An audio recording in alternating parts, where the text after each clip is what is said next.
ገንዘብ ለመስራት ገንዘብ ያስፈልጋል። ይህንን አባባል ስንት ጊዜ ሰምተሃል?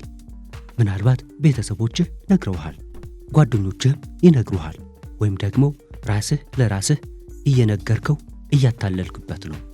ዛሬ የምነግርህ ነገር ምናልባት ከዚህ በፊት የሰማኸውን የፋይናንስ ምክር ሁሉ ገልብጦ ይጥለዋል።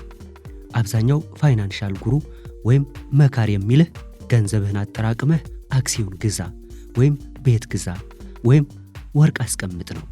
ምክሩ ትክክል ነው፣ ግን አንድ የረሱት መሰረታዊ ነገር አለ። የምታጠራቅመው ገንዘብ ከሌለህስ? በኪስህ ያለው 0 ብር ከሆነስ?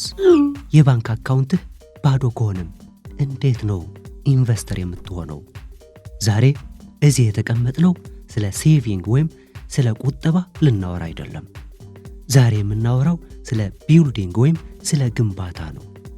ዛሬ አሁን ባለህበት ሁኔታ ምንም አይነት ካፒታል ሳይኖርህ በ2026 እንዴት ከዜሮ ተነስተህ የራስህን የፋይናንስ ግዛት መገንባት እንደምትችል ደረጃ በደረጃ አሳያለሁ። ይህ ቪዲዮ ምናልባት በህይወትህ የምታየው ብቸኛውና ወሳኙ የኢንቨስትመንት ቪዲዮ ሊሆን ይችላል። ስለዚህ ስልክህን ሳይለንት አድርግ፣ ማስታወሻ ደብተርህን ያዝ እና በጥሞና ተከታተለኝ። ምክንያቱም ይህ ጉዞ ያንተን የወደፊት ህይወት የመወሰን አቅም አለው። ወደ ዋናው ቁም ነገር ከመግባታችን በፊት አንድ ትልቅ ውሸት ማፍረስ አለብን። ኢንቨስትመንት የሚለውን ቃል ስትሰማ ወደ አእምሮህ የሚመጣው ምንድን ነው? የአክሲዮን ገበያ፣ ሪል ስቴት፣ ወርቅ? ይሄ የሀብታሞች ጨዋታ ነው። በኪስህ 1000 ብር ወይም 5000 ብር ይዘህ ስለ አክሲዮን ገበያ ማሰብ ሞኝነት ነው። አዎ ሞኝነት ነው። ለምን እንደሆነ በሂሳብ ላስረዳ። 1000 ብር አለህ እንበል። ይህንን ገንዘብ በጣም አትራፊ በሚባል አክሲዮን ላይ ብታውለውና በዓመት 20% ትርፍ ማለትም በፋይናንስ ዓለም በጣም ትልቅ ትርፍ ብታገኝ በዓመት የምታገኘው ትርፍ ስንት ነው? 200 ብር። እስቲ አስበው፣ 200 ብር ህይወትህን ትቀይራለች? ለአንድ ራት እንኳን አትበቃም፣ ለአንድ ታክሲ እንኳን አትበቃም። ታዲያ ለምንድን ነው ድሃ ሆነህ እንደ ሀብታም ለማሰብ የምትሞክረው? ሀብታሞች ገንዘብ ስላላቸው ገንዘባቸውን ኢንቨስት ያደርጋሉ። አንተ ግን ገንዘብ የለህም። ታዲያ አንተ ምንድን ነው ኢንቨስት ማድረግ የምትችለው? መልሱ አንድ ነው፣ ጊዜህን።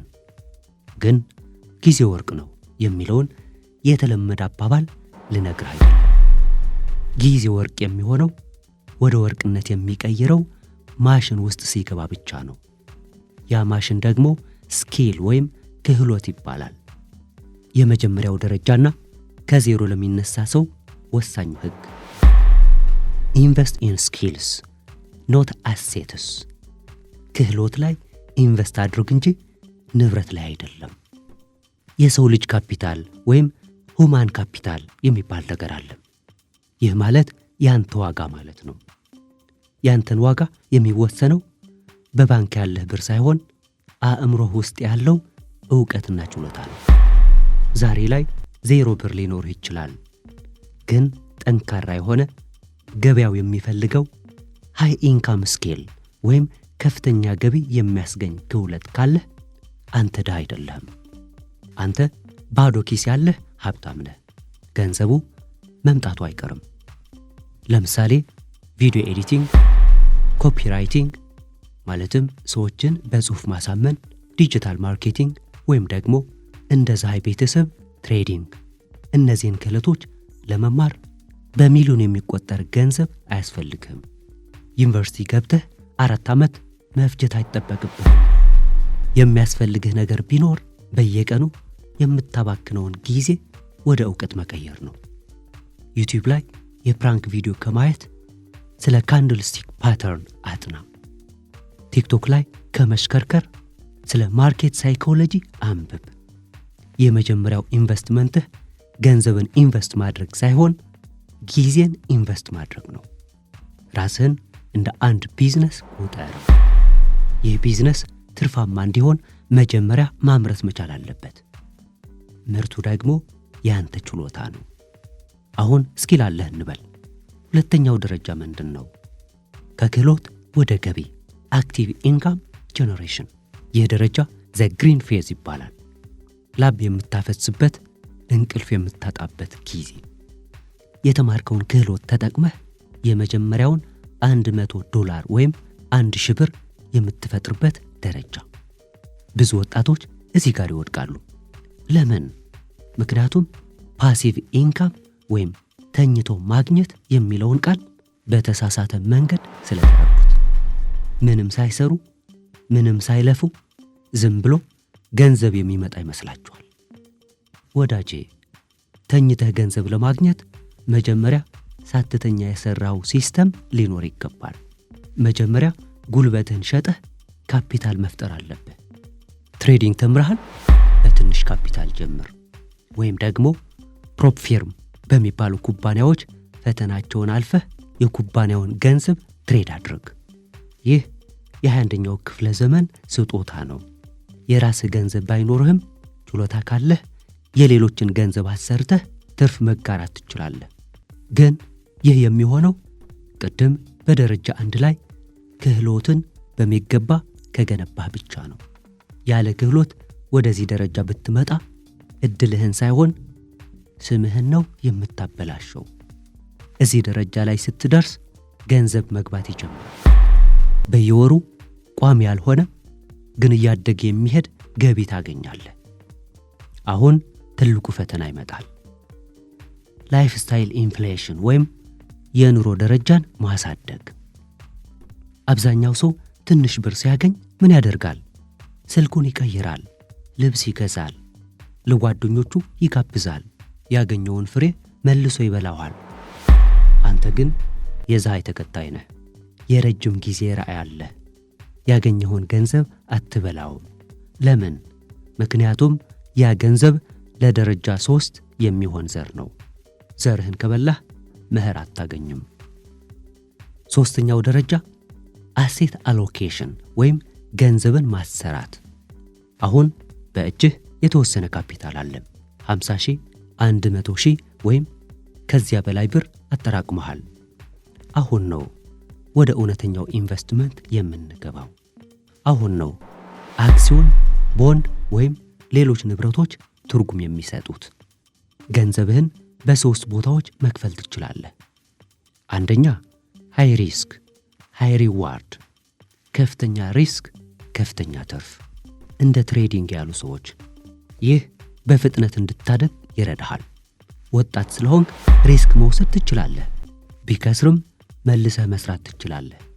እዚህ ጋር ካፒታልህን በከፍተኛ ፍጥነት ማሳደግ ትችላለህ።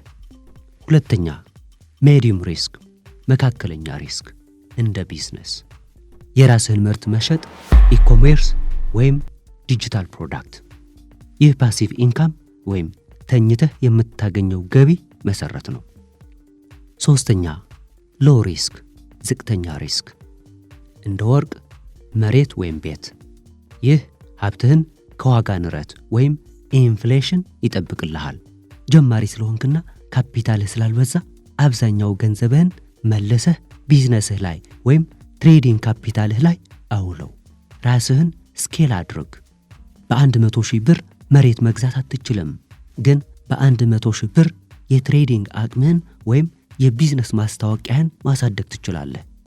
አራተኛውና የመጨረሻው ደረጃ ፋይናንሻል ፍሪደም፣ የፋይናንስ ነፃነት።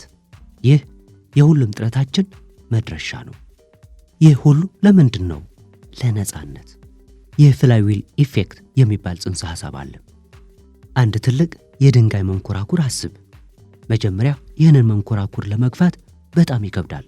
ሙሉ ጉልበትህን ትጠቀማለህ፣ ላብህን ታፈሳለህ። ግን መንኮራኩሩ የሚንቀሳቀሰው በጣም በትንሹ ነው። ይህ ደረጃ ልክ ስኪል እንደምትማርበትና የመጀመሪያውን ገቢ እንደምትፈጥርበት ጊዜ ነው። ይደብራል፣ ያስጨንቃል፣ ተስፋ ያስቆርጣል። ግን አንዴ መንኮራኩሩ መሽከርከር ከጀመረ ሞመንተም ያገኛል። በራሱ ፍጥነት መሽከርከር ይጀምራል። ያኔ አንተ ትንሽ ብትገፋው እሱ በከፍተኛ ፍጥነት ይሄዳል። ገንዘብህ ይወልዳል። የልጅ ልጅ ደግሞ እንደገና ይወልዳል። ያኔ ነው ፋይናንሻል ፍሪደም የሚባለው። ያኔ ምርጫ ይኖርሃል። መስራት ስላለብህ ሳይሆን መስራት ስለምትፈልግ ትሰራለህ። የምትወደውን ታደርጋለህ። ዓለምን ትዞራለህ። ቤተሰብህን ትረዳለህ። ግን ወዳጄ ወደዚህ ሁሉ ህልም ለመድረስ ዛሬ ማድረግ ያለብህ አንድ ነገር አለ። መጀመር። አብዛኛው ሰው ቪዲዮ ያያል፣ ይነሳሳል፣ አሪፍ ሐሳብ ነው ይላል። ከዛ ይተኛል። ነገ ጠዋት ሲነሳ ወደ ነበረበት የድህነት አስተሳሰብ ይመለሳል። አንተ ግን እንደዛ መሆን የለብህም። ጉዞው ከዜሮ ይጀምራል፣ ግን ዜሮ ላይ መቅረት የለበትም። ዛሬ በነገርኩህ ደረጃዎች ውስጥ የመጀመሪያውና ወሳኙ እርምጃ ሃይ ኢንካም ስኪል መማር ነው። ያለ ስኪል ምንም ኢንቨስት ማድረግ አትችልም። ዜሮን በዜሮ ብታባዛው ውጤቱ ዜሮ ነው። ለዚህ ነው ፀሐይ ለአንተ መንገዱን ያቀለለልህ። ይህንን የመጀመሪያ እርምጃ ብቻህን እንዳትወጣው እጃችንን ዘርግተንልሃል። ማርች 1 ማለትም ከጥቂት ቀናት በኋላ በኢትዮጵያ ውስጥ ትልቁና ጥራት ያለውን የትሬዲንግ ማስተርስ ክላስ እንጀምራለን። ይህ ዝም ብሎ ኮርስ አይደለም። ይህ የደረጃ 1 ኢንቨስትመንትህ ነው። ስኪል ትማራለህ። ያንን ስኪል ወደ ገንዘብ እንዴት እንደምትቀይረው እናሳይሃለን። ሳይኮሎጂህን እንቀርጻለን። ለሁሉም ሰው እንዲመች 2 አማራጮችን አቅርበናል። አንደኛ ላይቭ ዙም ክላስ። በሳምንት 3 ቀን በቀጥታ በዙም ላይ እንገኛለን። እኔን ታየኛለህ። ቻርቱን አብረን እናያለን። ጥያቄ ትጠይቃለህ፣ መልስ ታገኛለህ። ልክ እንዳሰልጣኝ ጎንህ ላይ ሆነን እንደግፈሃለን። ሁለተኛ ዲጂታል ቪዲዮ ኮርስ። ምናልባት እኔ ስራ ይበዛብኛል፣ ተማሪ ነኝ፣ በሳምንት 3 ቀን በተወሰነ ሰዓት መገኘት አልችልም የምትል ከሆነ ላንተም መፍትሄ አለን። ሙሉ የትሬዲንግ ትምህርቱን ከሀ እስከ ፐ በጥራት ተዘጋጅቶ በቪዲዮ ቀርቦልሃል። ይህንን ኮርስ አንዴ ገዝተህ በራስህ ፍጥነት በማታ በምሳ ሰዓት ወይም በእረፍት ቀናትህ ማጥናት ትችላለህ። ቪዲዮውን እየደጋገምክ ማየት ትችላለህ። ምርጫው ያንተ ነው። ገንዘብ የለኝም የሚለውን ሰበብ ትተህ እንዴት ገንዘብ መፍጠር እችላለሁ ወደሚለው ጥያቄ ተሸጋገር። ገንዘብ የለኝም አትበል። ጊዜ አለ። ጊዜ ደግሞ ከገንዘብ ይበልጣል። ያንን ጊዜ ወደ ዕውቀት ቀይረው። ያንን ዕውቀት ወደ ገንዘብ ቀይረው። ያንን ገንዘብ ወደ ነፃነት ቀይረው። ከዜሮ ተነስተህ ሕይወትህን መቀየር ከፈለክ ኢንቨስትመንቱን ከራስህ አእምሮ ጀምር። በመጀመሪያው ኮሜንት ወይም ዲስክሪፕሽን ላይ ያለውን ሊንክ ተጭነህ አሁኑን ተመዝገብ። ቦታዎች ውስን ናቸው። ባቡሩ እየሄደ ነው። ተሳፈር። ማርች 1 በክላስ እንገናኝ። እናመሰግናለን።